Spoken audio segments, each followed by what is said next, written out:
Over the last little bit, I've been trying to get out to shoot Comet Lemmon. Cloudy skies have prevented this. Tonight is technically the closest it comes to the Earth, at the time of filming, that is.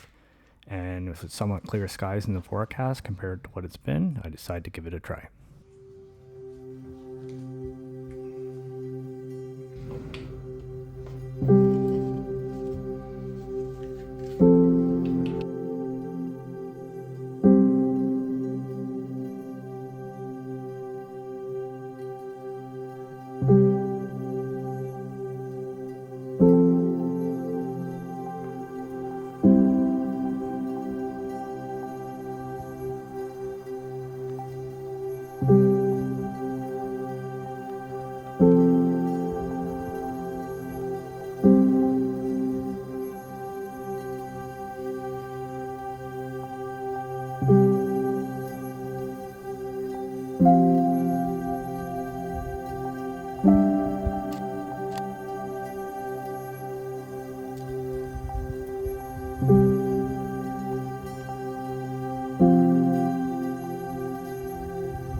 So there's been some breaks in the skies to see the comet, seeing it with the binoculars. With my 85mm, which is what I'm using tonight, 50 I could go with, but it would be like super small. But what I'm trying to do here is I have this lone tree, which I've shot before, but basically I want the comet directly above the tree and then have the tree isolated.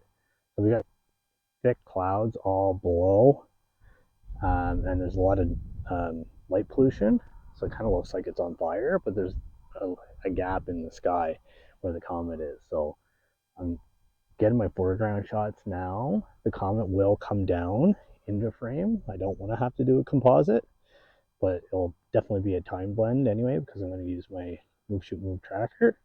But at some point I'm going to need to get my comet shot.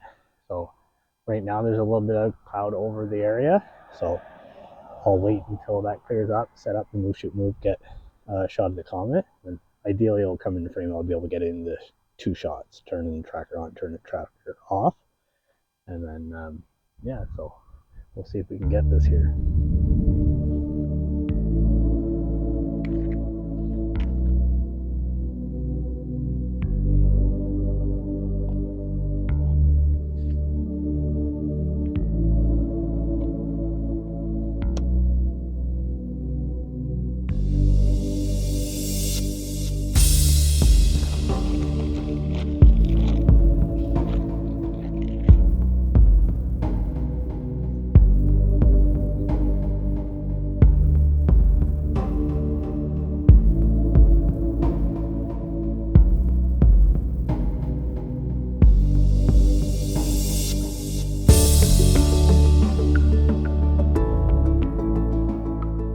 So things aren't looking very good. We're completely clouded in right now. There's a few stars, the complete opposite direction. So the question becomes, either wait and hope it clears off, or try to get out from under the clouds, get the shot, and put a composite together. So we'll see what I decide here.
So I ended up taking a stack.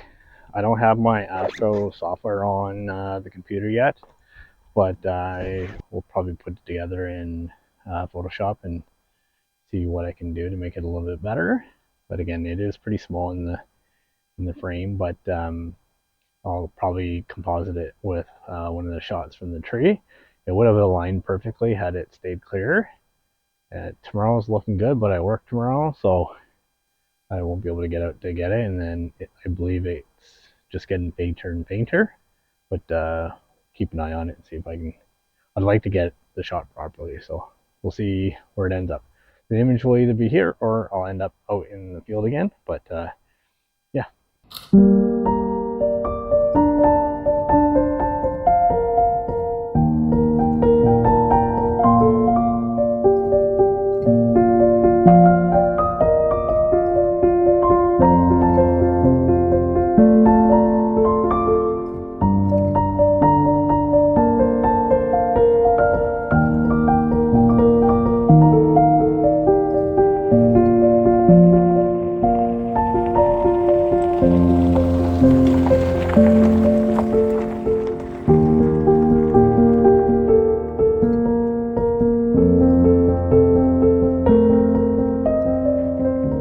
So it's 2 nights later. I'm out. We have clear skies again. I'm just outside the city, or just off the highway, and I'm gonna try to get some exposures to stack. I got my remote in, and I'm trying to push past the 30 seconds. So I think I'm at about 45 seconds with pinpoint stars. I'm gonna take a bunch of light frames to then stack and hopefully pull out that trail that this comet has, which is pretty long. 45 seconds, I think I'm at base ISO on the 85 millimeter, and I'll just run, probably get 30 images, and then I'll go and take my my flats, darks, and bias frames, and then when I stack them, I should be okay. So this is one of my light frames. The comet's right here. This isn't zoomed in at all. I'll probably go, probably bump the ISO up to get my histogram a little bit further out off the edge. I have it positioned here so that the tail comes up in the nice portion of the lens. This lens will vignette a bit. You can see it already, but when you stack it, gets really noticeable.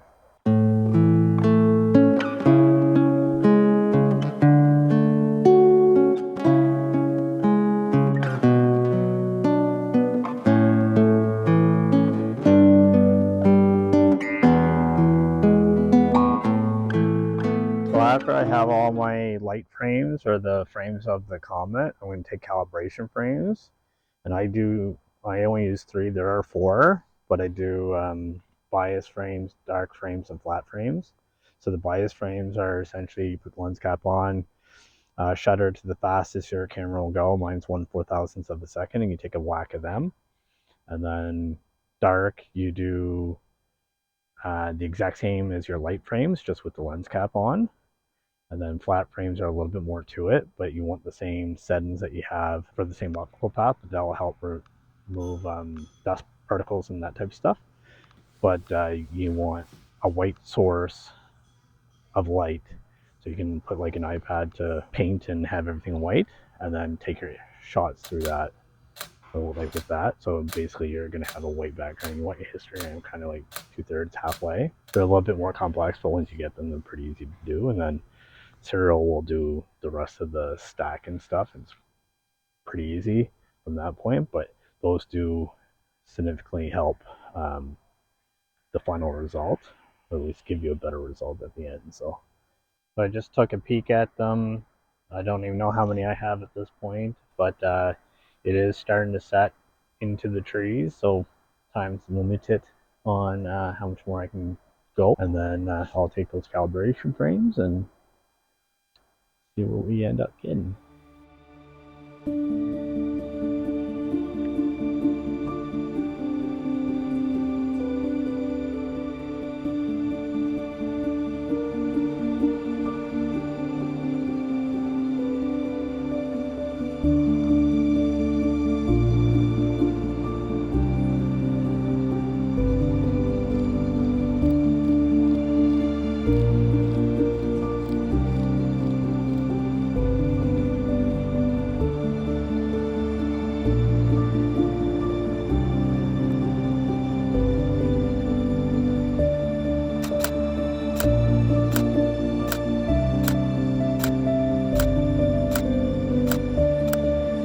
the flats at home and pack it in for now.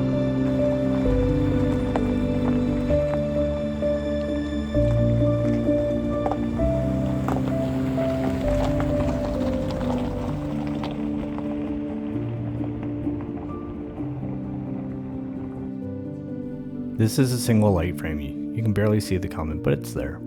I did end up loading serial to process my stack and calibration frames with a minor stretch. This was the result after serial.